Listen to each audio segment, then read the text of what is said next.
Do you believe that you can become a very different person, a more empowered person, a much more skillful person, someone who naturally creates a thriving business, whatever business you're in? Well, let me tell you this. A lot of people don't know. Growing up, I was extremely shy, in part because my family immigrated from one country to another when I was just 6 years old. We moved from Taiwan to the United States when I was 6.5 years old. And so I was already trying to learn my mother tongue, Mandarin Chinese. And now I have to learn a brand new language. Not only that, I had a stuttering problem. A lot of people don't know this. So just talking to one person, I would be like that. I would often, I can't even do it anymore because it's been so long since I've had that stuttering problem. But talking in front of a group of people, even worse. I was completely terrified. Again, partly because of the language barrier, partly because of my stuttering problem, partly because I am the youngest in my family, youngest of three boys. My two older brothers are close in age, and then like 5 or 6 years later comes me. And so naturally, given that my family was immigrating to another country, and I was at such a young age, my brothers were already in fifth and sixth grade. And so naturally, being in a new country, trying to like make life work, my parents needed my brother's help, just to understand the language and interact in this new society. And I was always, obviously didn't know anything. I was 7 years old. And so it's like, George, be quiet. You don't know what you're talking about. And it was true. I didn't know what I was talking about. The adults needed to take care of life. And so I was trained from a young age, told to be quiet. You don't know what you're talking about. And so, with all those factors, I grew up not being able to really communicate with other people. Extremely shy. You put me in front of a group, I couldn't even barely speak. And look at me now, right? Look at me now. I've made over 2,000 videos. Now, if you literally put me in front of a room full of people, the bigger the crowd, the more energized I am, the more excited I am. And I would happily speak to any crowd, right? What happened? I'm a completely different person than I was. My shyness went all the way through my teenage years. And maybe starting in the 20s and 30s, I started to change. But the biggest change happened when I started my business in 2009 and I started practicing what I call joyful productivity. And now, 16 years later, I am such a different person than I was back then. Another example, actually, similar example. I made my first video in 2010, I believe, and I looked at myself and I said, "You look terrible and you sound terrible." I was very judgmental of myself back then. "You don't look good. You don't sound good. You should never make videos." And I believed that. And so I didn't make another video for like 4 years until I started making videos again regular. I think my first video was in 2009. I didn't make another video until 2013 or 2014, something like that. Because I said I had all these judgments about myself and I was not able to speak barely on video. It was very like uh, I think I was being interviewed and it was just a terrible interview.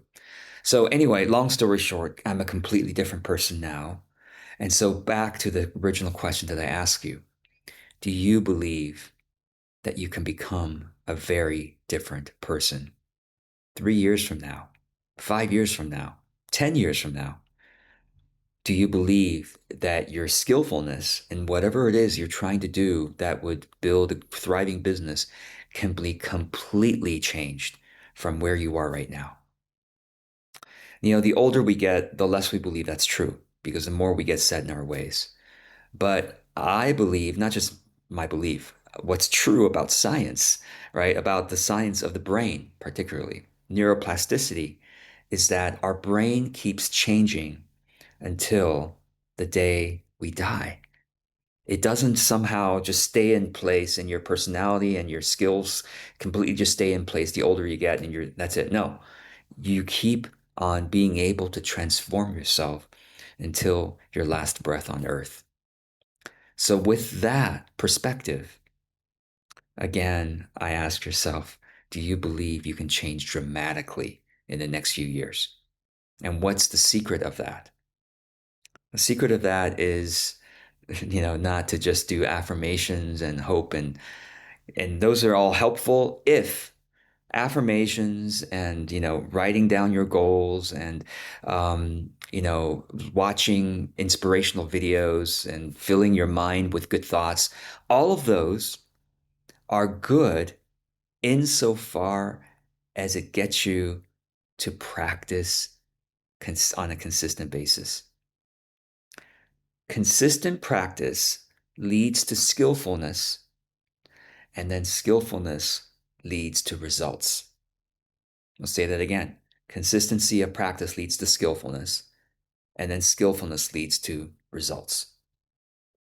So let me ask you, are you consistently practicing the skills that you want to become extraordinary at, whether that is speaking on camera, whether that's writing, whether that is doing gentle launches in your business so that you can get the word out about your services, whether that's doing market discovery so that you can better understand what people want that you can sell that they would easily say yes to. Whatever's, you probably are already practicing skills in your modality, in your, thing that you do with clients. You already practice that, right? Maybe you take courses about that. But when it comes to business, there's a bunch of skills too. And if you don't practice business skills, you won't get good at doing business. So all the time, I'm trying to practice how to launch better, how to better understand my market so that I can sell what they want in congruence with what I want too, right? It's got to be authentic business. What I love providing, that's also congruent with what they want, what my market wants. That's a skill to practice. I call it market discovery. In case you're interested, I teach courses on all these different skills. I teach a course on market discovery. I teach a course on creating aligned offers. That's another skill. I teach a course on authentic outreach, the practice of gentle launching, et cetera, et cetera. But the bottom line is, whatever you want to become extraordinary at, if you want great results, think about the results you want in business, and then you kind of look backwards from those results and say, what skills do I need to practice, to be great at, to have those results? Because if you got good at the skills, then the results become natural. And then more results become natural. And then it's very sustainable for you to keep producing great results. It's about the skillfulness. It's not about some kind of magical incantations you give to the universe and the universe gives you a great business. Because if the universe gives you a great business, you don't have the skills to support that great business, it falls apart, right? So part of the skillfulness, I told you, market discovery, creating aligned offers, doing authentic outreach, right? Creates a great business. Content creation, right? To gradually grow an audience and understand better your message through content creation. So by having those skills, your business naturally thrives on a sustainable basis. Without those skills, you may sometimes get clients, sometimes don't, but it's haphazard. It's not reliable, and therefore your income can't be reliable either. And so practice is the key, right? Practicing the skills and continuing to get better, but practicing them, not just taking courses, but doing something with the courses, which is showing up for practice. And so showing up for practice, and I'll kind of conclude here with talking about this. Showing up for practice means a couple of things. Practicing is what changed me, right? Showing up again and again and again and again to speak on video changed me so that now showing up on video is no big deal at all. And I can even enjoy it. Whereas I didn't used to enjoy it. I used to be terrified about it. I used to judge myself about it and on and on and on.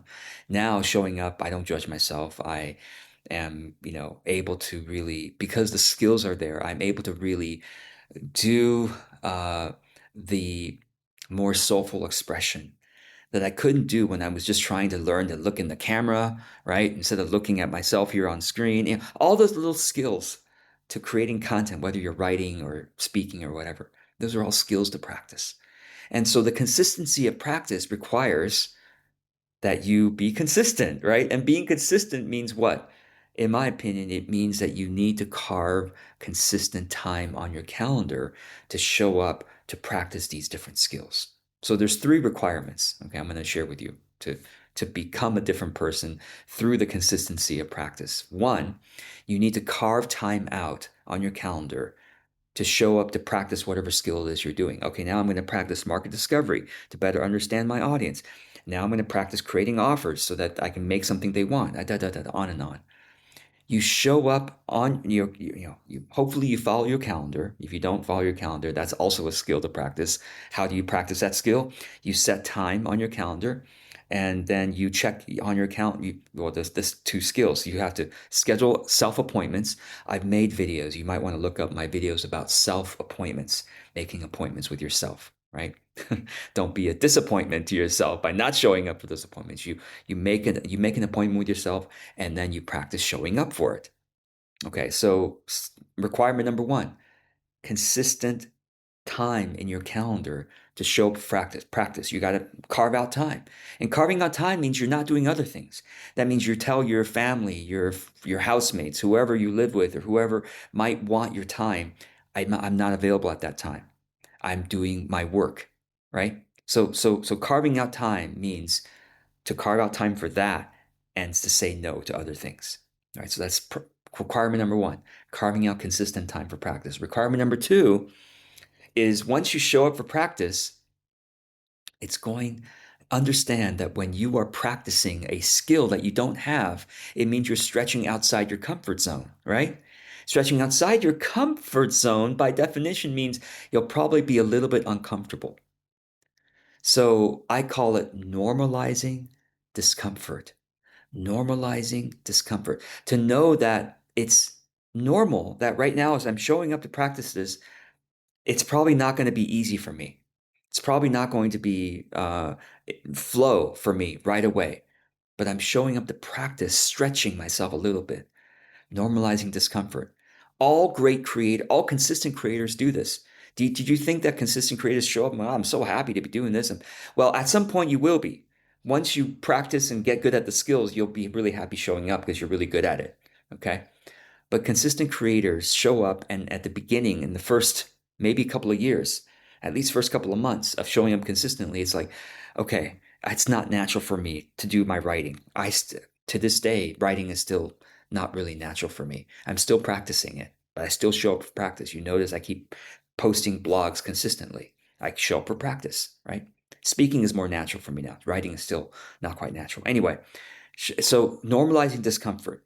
You'll notice that at the beginning of the hour, if you say, I know it's going to be a little comfortable, I'm going to just we'll do whatever you need to practice a skill despite not being good at it. So you might think of it as play. You might do it because of a devotion to your higher self, devotion to your future self, devotion to yourself, devotion to your audience, devotion to your loved ones, whatever it is. Devotion, play, those are some of the ways that helps me to show up and get through the beginning period of discomfort. Because if you get through the beginning period of discomfort, you'll then have momentum and you'll more likely keep going. So that's the second requirement: normalizing discomfort. You show up knowing that it's not comfortable, so you don't procrastinate, because what's the point of procrastinating when you know you got to show up and it's going to be uncomfortable a little bit in the beginning, the first 15 minutes, some maybe the first 30 minutes, who knows? Maybe it's just the first 5 minutes. You show up, you do whatever you need to move through that discomfort. Devotion, prayer, energy reboots, the perspective of play, whatever you need to move through that discomfort. Move through it so you find some momentum. And the third requirement is to publish it, to let it go, right? When you're practicing, particularly in business, you're not just doing stuff and you never publish something, you never launch something, you never post it out into the world. So I call this third requirement working lightly. Working lightly. Like we're not attached to the results of any one thing that we put out there. We're not attached. All we are attached to is the process of showing up. That I hope you are attached to. You're really, really, you care a lot about the fact that you show up for practice, normalizing discomfort, and then working lightly, just putting stuff out there as much as you can. Okay. So I hope this is encouraging to know that if you do this with these three requirements, carve time out consistently to practice your business skills. Second, actually showing up and normalizing discomfort however you can. And third, working lightly, putting things out lightly, publishing lightly. Always put things out there, not being attached to results. And sometimes there's nobody cares, and sometimes a few people care, and sometimes you'll be surprised, but a lot of people care about what you put out there. Okay. But you got to put things out there. Content, offers, reaching out to potential clients, whatever it may be, reaching out to potential colleagues, not caring about the results of any one outreach, but caring about showing up for the practice. I hope this is helpful. I look forward to seeing if it is helpful. Let me know in the comments below. Thank you for joining me on this journey. You essentially are part of, by showing up consistently, you add energy to the worldwide community of creators who are also aiming to show up consistently as well. You do your part that helps your business, but you also subtly contribute to the vibrations, to the sort of the collective thought form.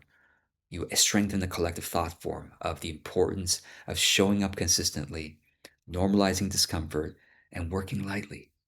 So I hope you join me on this journey. Thanks for being here.